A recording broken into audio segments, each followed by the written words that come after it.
Android. All right. The first tip will probably freak most of you out. I really thought it was a joke to make people look stupid. All right?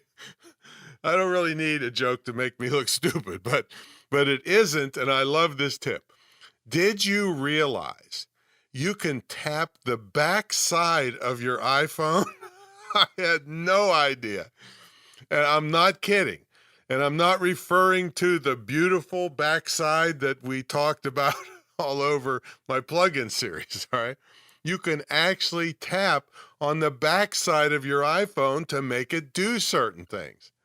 Now, the way I found out about this was that I wanted an easier way to lock my screen rotation.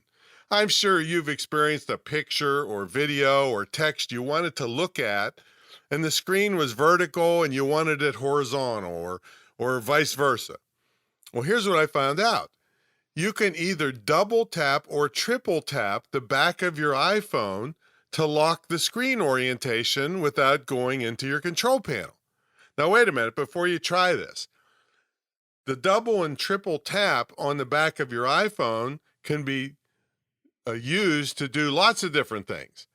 I personally picked screen rotation and flashlight.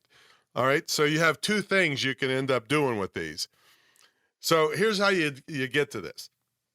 You go to Settings, Accessibility, Touch, Back Tap. All right, let me go over it again. Settings, Accessibility, Touch, Back Tap. Now, at this point, you can choose double tap or triple tap. So you can set different functions for a double tap and a different function for a triple tap. I chose double tap, and it took me to a screen that had a whole bunch of options like mute, camera, flashlight, and a bunch more. I chose lock rotation, and I tried it out. It worked instantly. I couldn't believe it. I then went back a screen and clicked on triple tap, and I connected it to my flashlight. And I mean, also with the flashlight, you can tell Siri to turn on your flashlight, but this is even easier. So there you go. Spank. Excuse me, wait a minute. Excuse me. I mean, tap your backside. You can do all kinds of exciting stuff. Don't spank it, tap it. Again, I'll give it to you again. Settings, accessibility, touch, back tap, and then double or triple tap. All right. I love that one.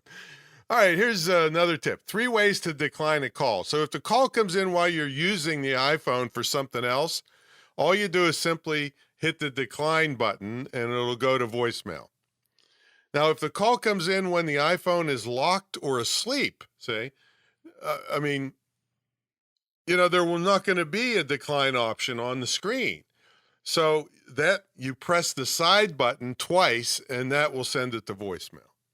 All right, and the third way, this is now I'm not super cool, so I don't use AirPods, but there's all kinds of things you got to know about the AirPods depending on which version you have. So if you're on Apple or AirPod Pro, you can double press the force sensor on your iPod Pro to decline the call and send it to voicemail.